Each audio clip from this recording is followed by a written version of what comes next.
healthcare is a very policy-heavy sector, where policy is having different connotations. But for healthcare product, there are certain specific rules. You master those channels, you master those policies.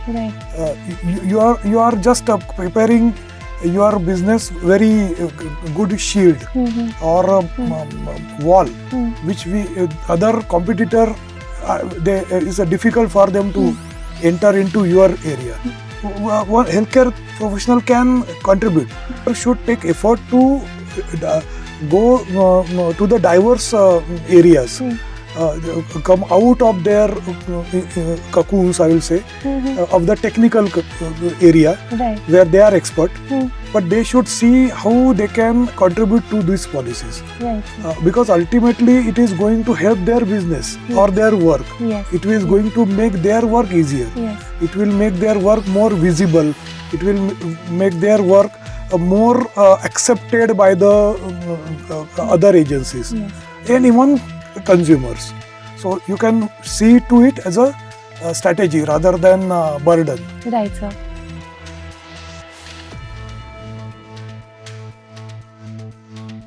Welcome to another episode of the Frontiers of Governance and Public Policy podcast, brought to you by School of Law and Governance, Vishwakarma University, Pune, where we explore one central question: how relevant is policy literacy to the professional world today?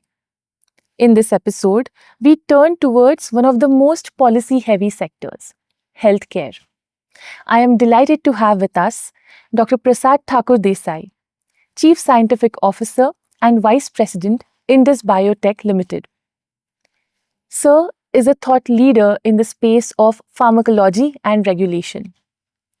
With over 3 decades, more than 3 decades in fact, of experience, his work spans across evidence-based claim substantiation, international regulatory ecosystems, and commercialization in heavily governed environments.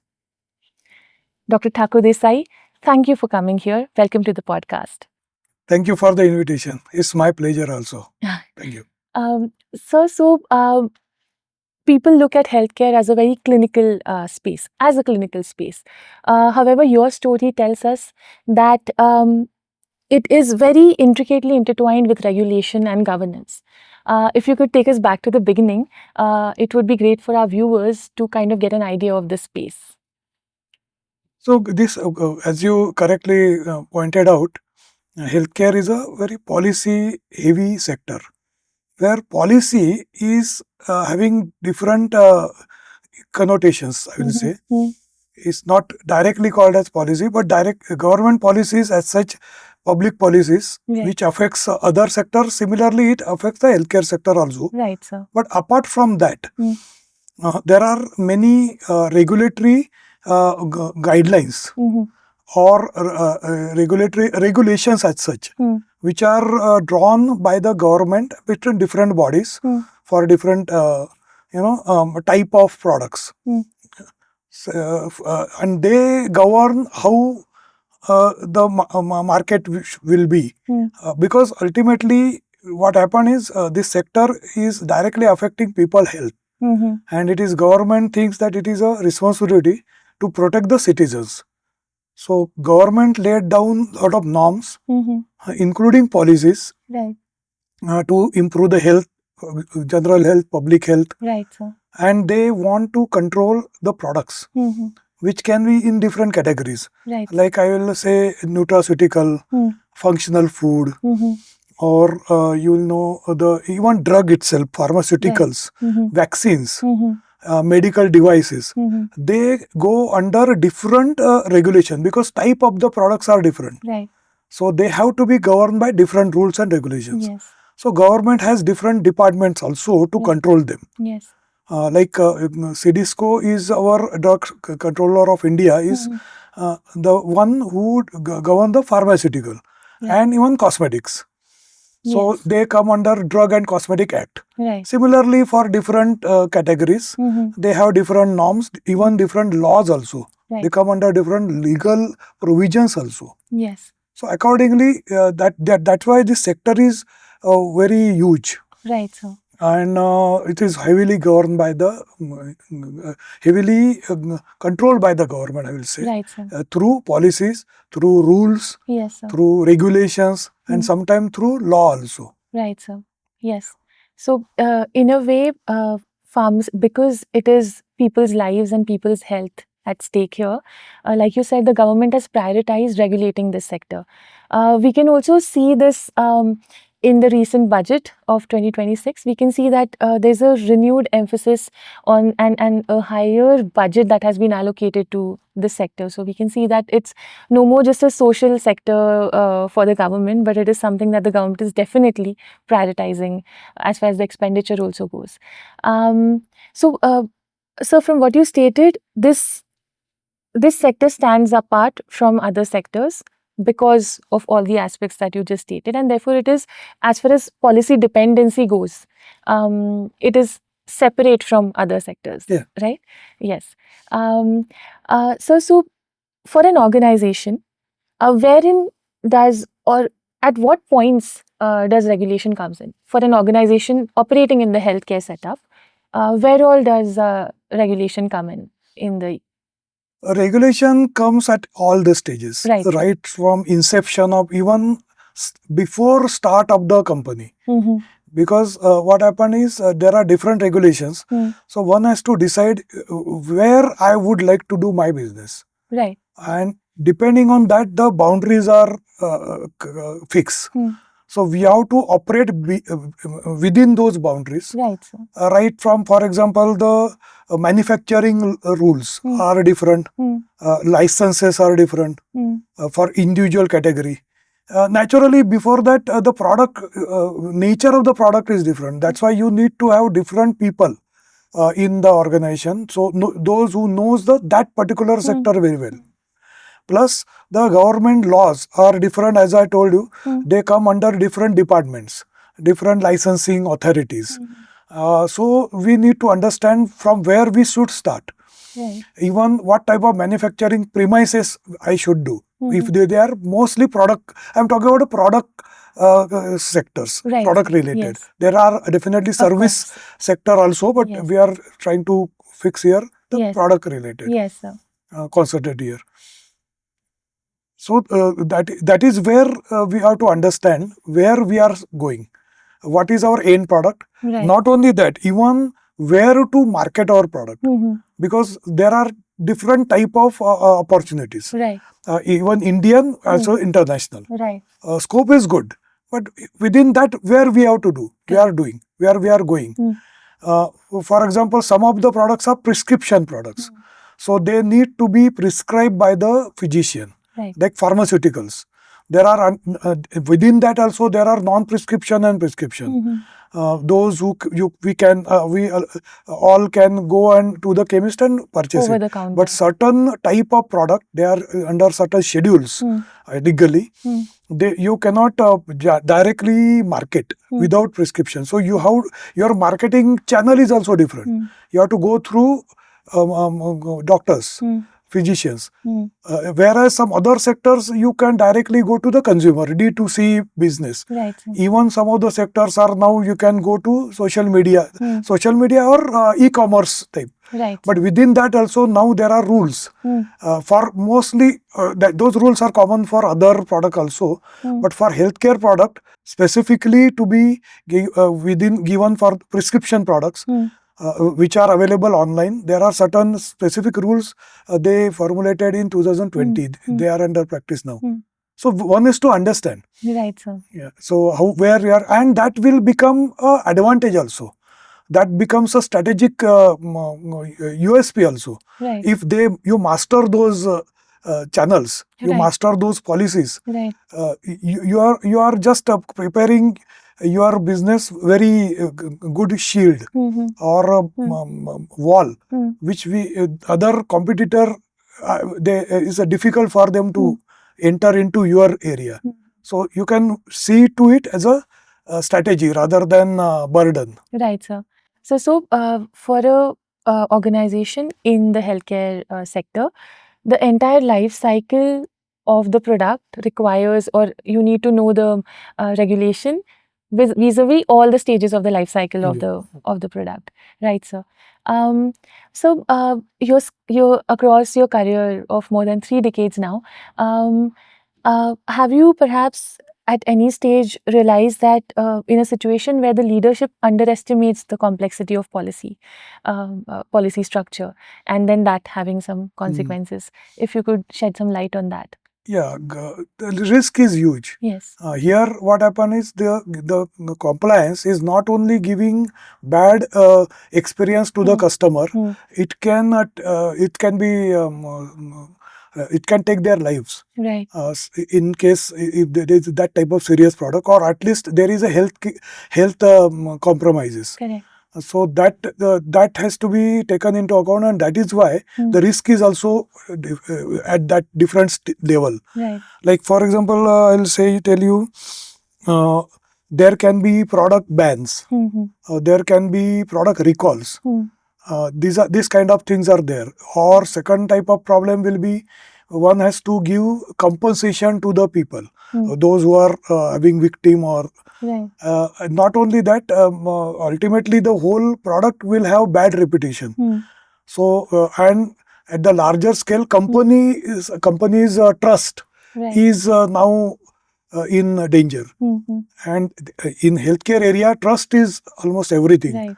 People want to believe some product which they want to purchase the product which they believe, which they know that has quality, that has otherwise they cannot test each and every product. So that is why this area is very important, that trust should not get lost, and that is where the risk is there. Yes, sir. So the regulation in healthcare, from our discussion, what comes out is the regulation in healthcare has to balance access and quality. It has to balance commercial aspects with the safety aspects of it as well, with public welfare as well. At the School of Law and Governance, our curriculum is designed in such a way that we sensitize we sensitize all the stakeholders to what are the stakes involved in misinterpreting policy, or sensitize them into understanding the social aspects of it, the economic aspects of it. So that you kind of get a sense of all the elements involved whenever you're in a decision making position or in an execution position. So yes, moving forward in our discussion, sir, something interesting in healthcare is the classification, the regulatory classification. So something may be classified as food, something may be classified, some products may be classified as nutraceuticals, supplements. And today, especially as people are getting more and more aware about health, about nutrition, and there's so much information and so many products in the market. For an organization though, when they're setting out, how, or even later on, how does this regulatory classification impact decision making or strategic decision making for the leadership? Yeah, as you correctly said, there are diverse variety of product classes. Right. And those classes come under different legal jurisdiction and legal systems. Rules are different, and naturally customer expectations are also different. Right. Yes. The channel of marketings are different. The channel of distributions are different. Right. Online versus offline, as we already discussed. Yes. And through doctors or without prescription, with prescription. Not only that, like for example, some product like cosmetic, the primary requirement is safety. Right. Cosmetic is not for anything health repair or any prevention, but ultimately it is for beautification. Right. So it is mostly that sector is driven by sensory attributes, rather than medical attributes. Yes. But if you have concrete evidences of safety, it becomes very easy. The people, as I already told you, that trust is everything. Right. Customer will use the product, and if he believe, then he will go for repeat purchase. Right. That is a way to sustainable business, long-term business. So for that repeat purchase, again and again, customer would like to take your product. I'm talking about the non-prescription product. Prescription product, naturally, their trust is even more important, because you don't have to win the trust of customer, but you need to win trust of the physician, doctor also, who is quite knowledgeable about this whole area. So you have to be really go deep into your science, deep into your research. You need to understand what is real requirement of practice, and then build your product, then design your product. So right from design stage itself, you need to think of that end-to-end journey of the product. We have to visualize, I will say. That will give you benefits in long term. Yes, yes. So this kind of makes me think about the market being flooded with quite a lot of startups that are delving in the area of health, wellness, supplements. So oftentimes they are led by young founders who are really great at marketing, are really great at branding. But do you think somewhere they maybe are underestimating the complexities of the regulation and the policy and the governance involved in these sectors? Yeah, because they are more focused on their core area, core novelty, and they wanted to get some good business and good foundation. But I will say with this foundation needs to be associated with the foundation of policy and regulation, because that will make their foundation stronger. Otherwise, they can build their business, but that will be built on very shaky ground and a very small problem, particularly with respect to compliance, can completely destroy that fort. So their business. Right, sir. So as I told you that there are not only stakes in terms of business profit, but also in terms of trust and future business problem. Second thing is financial complexities, risk is huge. And those are the major problems. That's why they need to understand policies before. In some time, they will build their product, but it will not get approved. So if that is not get approved because of some less understanding of the regulation, they won't be able to, first of all, they will lose the time, resources and money in that research and development which they are doing. And product is not going to be there in the market. So there is a double loss they will have. There will not be any business. There will not be any profit. So it becomes very difficult for them to survive that. There. Yes, sir. So we can say that policy literacy today is a core competency that people cannot ignore. Right, sir. The uniqueness of health sector, like we said, sir, is that first of all it has such a wide span. So you have supplements in the market, you have maybe injectables coming in. There's a lot of innovation that is happening. You have robotic surgery.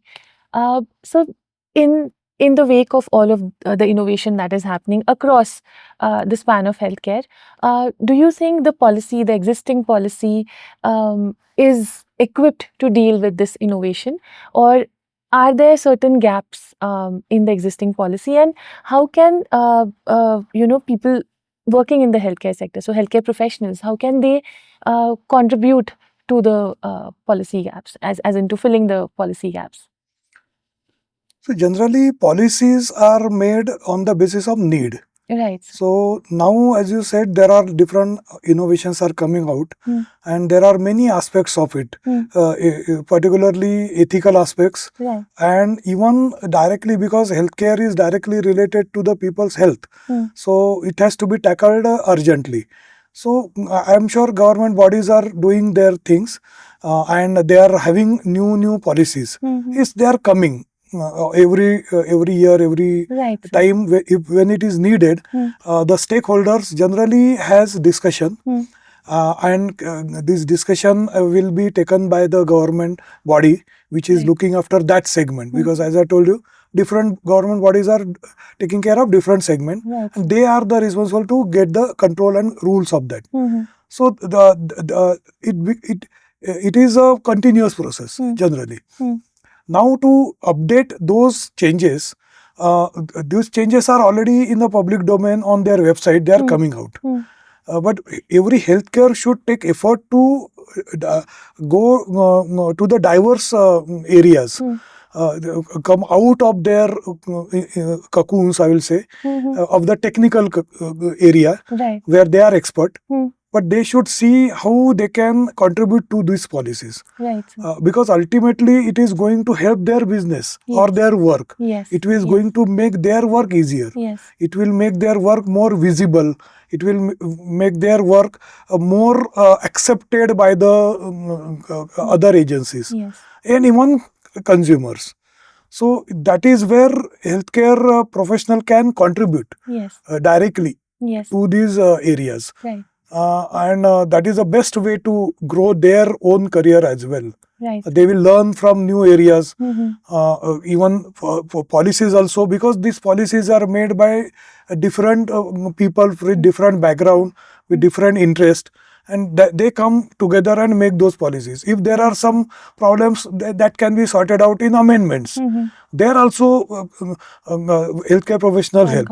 And most of these policies, government will give some draft. In healthcare, this is a very common practice that draft guidelines are followed first, released first. It is for discussion. Of course, yes. Like many such policies are good, lot of policies which may not be technical.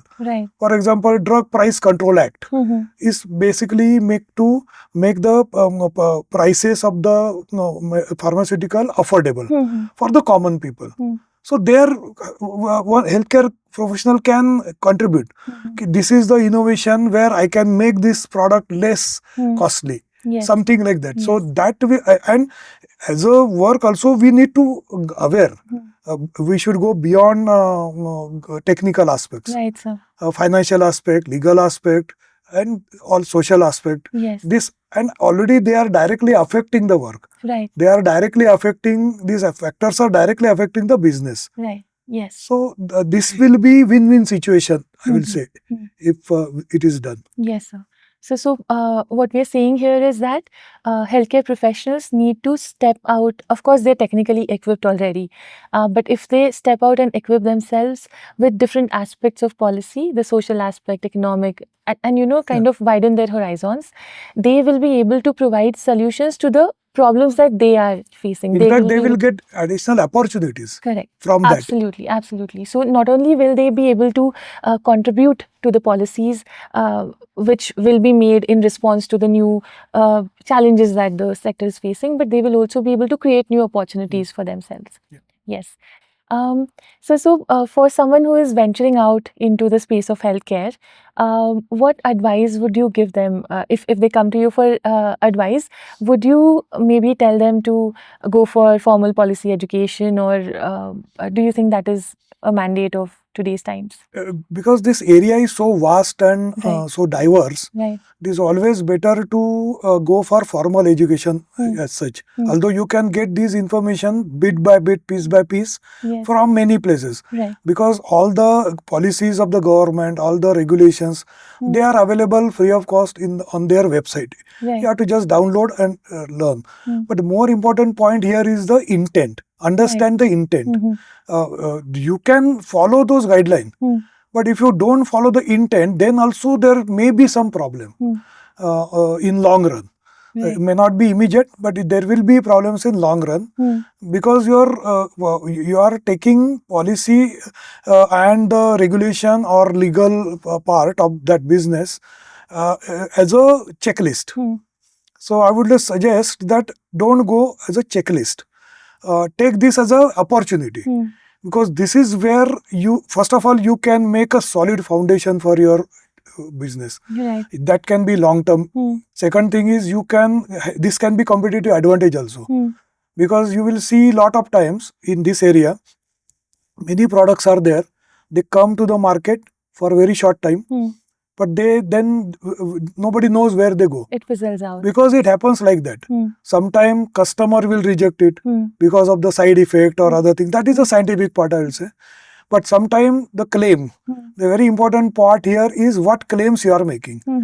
and customer is now aware. The consumers are very much aware about their rights. Yes. In fact, you have to not only follow the this healthcare related legal requirement, but the general citizen related. For example, information to right or right to information. Correct. Yes. And Consumer Protection Act, those kind of laws also are applicable. Yes. Wherever you are is a law of the land. Yes.